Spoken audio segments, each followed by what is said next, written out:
ফিলিস্তিন গেলেন। এর মাঝে আমাদের নকশবন্দি সাহেবের মাধ্যমে ওনারা জানতে পারছে, একটা স্লিপ দেখছে যেখানে ইসরায়েলের স্টেটের কথা উল্লেখ আছে। এখন মানুষের মনে প্রশ্ন, আপনারা ফিলিস্তিন যাবেন তাহলে ইসরায়েল কেন? আবার ভাইদের এই বিষয়টা জানাও দরকার। ফিলিস্তিন একটা রাষ্ট্র, কিন্তু এই রাষ্ট্রটা ইসরায়েলি বাহিনী দখল করতে করতে করতে করতে চতুর্দিকে দখল করে ফেলেছে। এখন ফিলিস্তিনটা পড়ে গেছে একবারে মাঝখানে, চতুর্দিকে ইসরায়েল। আর ফিলিস্তিন এটা সারা বিশ্বের মুমিন মুসলমানদের একটা ধর্মীয় প্রাণ কেন্দ্র, এটা ধর্মীয় তীর্থস্থান। মসজিদুল আকসা সেই ফিলিস্তিনের ভিতরে, জেরুজালেমের ভিতরে পড়েছে। এছাড়া হযরত ইব্রাহিম আলাইহিস সালাম, আমাদের জাতির পিতা, ওনার মাজার সেই ফিলিস্তিনের ভিতরে। হযরত ঈসা আলাইহিস সালামের জন্মস্থান, হযরত মারিয়াম আলাইহিস সালামের জন্মস্থান, হযরত দাউদ আলাইহিস সালাম, হযরত সুলাইমান আলাইহিস সালাম, হযরত মুসা আলাইহিস সালাম, বহু নবী রাসূল, বহু সাহাবায়ে কেরাম, ইসলামের অনেক গুরুত্বপূর্ণ জায়গা সেখানে অবস্থিত।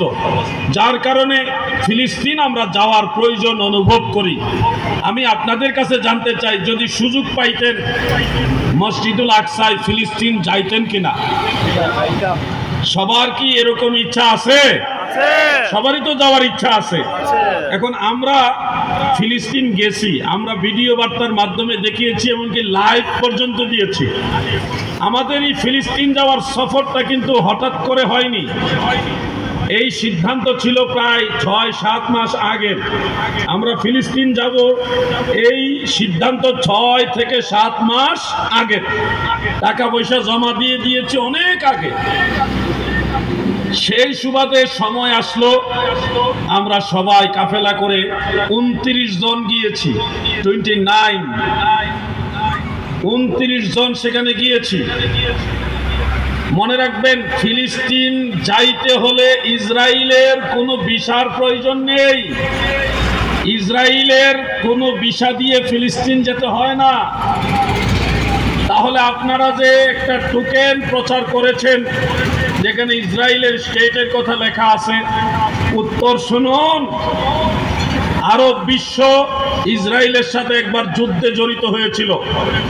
তখন এই যুদ্ধ বন্ধ করার স্বার্থে একটা শান্তি চুক্তি হয়েছিল। সে চুক্তির মধ্যে এটা একটা চুক্তি হয়েছিল যে মসজিদুল আকসা এটা কন্ট্রোল করবে জর্ডানের সরকার। এই চুক্তি মোতাবেক আজও পর্যন্ত যারা মসজিদুল আকসায় যেতে চায় তারা জর্ডানের পারমিশন তথা জর্ডান থেকে ভিসা নিয়ে যেতে হয়।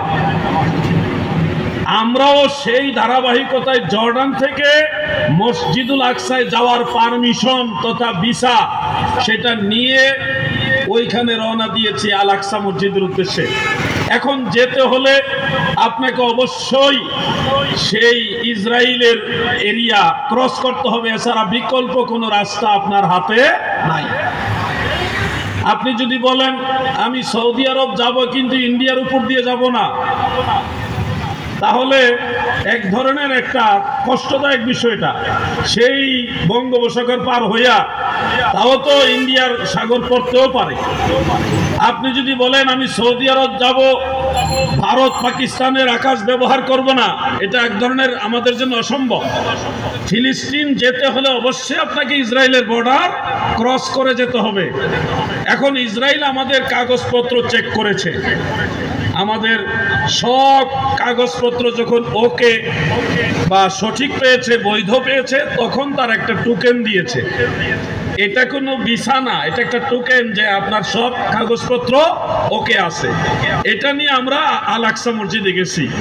এবং মনে রাখবেন ভাই বন্ধুরা, ফিলিস্তিনে কোনো আন্তর্জাতিক বিমানবন্দরও নাই যে আপনি বিমানে চলে যাবেন।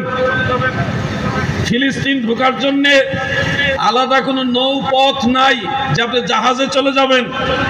ওখানে যেতে হলে অবশ্যই আপনাকে বাই রোডে যেতে হবে, এবং বাই রোডে যাওয়ার পথে অবশ্যই আপনাকে ইসরায়েলের যে দখলের এরিয়াগুলি ক্রস করে যেতে হবে, সেক্ষেত্রে আপনার বৈধতা হবে।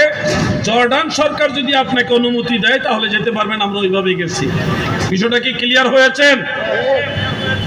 আমাদেরকে যারা বলছেন ইসরায়েল গেছেন কেন, তাদেরকে বলবেন হজ করছেননি? জি, হজে গেছেন, ভারতের উপর দিয়ে গেছেন কেন? স্লোগান তো দেন দিল্লি না ঢাকা, ঢাকা ঢাকা। তো দিল্লি যেহেতু পছন্দ করেন না, হজে যাওয়ার সময় তো দিল্লি আর মুম্বাইয়ের উপর দিয়ে যাওয়া লাগে, কেন যান ওখানে ভারতের উপর দিয়া? এগুলি হলো এক শ্রেণীর মানুষ, সমালোচনার কোনো ক্লো পায় না। তো আর এমন এক টাইমে গেছি মিয়া ভাই, কি একটা টাইম জানেন, যেই টাইমে তার একটা ভুয়া মসজিদের ভিডিও চিত্র প্রকাশ করছে যে আল আকসা মসজিদ ভেঙে ফেলছে। নিশ্চয় আপনাদের কাছে ভিডিওগুলি এসছে। একটা গ্রাফিক্স এআই প্রযুক্তি দিয়ে একটা গ্রাফিক্স তৈরি করেছে, ছবি, যেখানে দেখাচ্ছে মসজিদুল আকসা ভেঙে ফেলেছে। ভিডিও প্রচার করতেছে আল আকসা মসজিদ ভেঙে ফেলেছে। আল্লাহর কি দয়া, ওই এট এ টাইম আমরাও মসজিদুল আকসা, আমরা তো আর তাদেরকে মিন করে ওখানে যাই নাই। আমাদের প্ল্যান আগের থেকেই, 6-7 মাস আগের থেকে প্ল্যান, আমরা আল আকসা যাবো। মানে বেটে বলে মিলে গেছে আর কি। যেই সময় তারা ব্যবসা করবে, আল আকসা মসজিদ ভেঙে ফেলছে, তোমরা টাকা দাও, আমরা টাকা পাঠাবো, এই ব্যবসা যখন তারা রমরমা করবে, ঠিক এই টাইমে আল্লাহ তাআলার দয়ায় আমরা আল আকসা মসজিদে হাজির। এখন আমাদের আত্মীয় স্বজনরা আমাদের জিজ্ঞাসা করে, আপনারা কই গেলেন? মসজিদুল আকসা তো ভেঙে ফেলছে, আপনারা কই গেলেন? আমরা কই না ভাঙছে না। এখন একটা আমাদের আত্মীয় স্বজন, বন্ধু বান্ধব, ফ্রেন্ড সার্কেল যারা আছে, তাদেরকে জানান দিলাম যে আল আকসা মসজিদ ভাঙে নাই, অক্ষত আছে, এটা নিরাপদ আছে, ভাঙে নাই। যুদ্ধ চলতেছে হলো রাফা এবং গাজায়, ওইখানে যুদ্ধ চলতেছে। আমাদের মেসেজটা ক্লিয়ার। এখন এই মেসেজ দেওয়ার কারণে ওই যে আল আকসা মসজিদ ভাঙ্গার ভিডিও এবং ছবি যারা প্রচার করছে, এই ব্যবসায়ীদের ব্যবসার মধ্যে ঠাড়া পড়ছে। কি পড়ছে? ঠাড়া পড়ছে। এই আমাদের বিরুদ্ধে লেগে গেছে, ভণ্ড আলাউদ্দিন জাহাদি, ভণ্ড নকশবন্দি, এই গালাগালি শুরু করছে। আর আমরা কি মিথ্যা কথা বলছি? আমাদের সুন্নিদের মাঝে দুই একজন কয়, যদিও মসজিদুল আকসা ভাঙছে না, আপনাদের এটা বলার দরকার আছিল কি? হ্যাঁ, মসজিদুল আকসা ভাঙ্গে নাই, আমরা নিজের চোখে দেখতেছি, পরের চোখে না, মিডিয়াতে না, ডাইরেক্ট ওখানে নামাজ কালাম পড়তেছি, ভাঙে নাই। সারা বাংলাদেশ প্রচার করে ফেলছে মসজিদুল আকসা ভেঙে ফেলছে।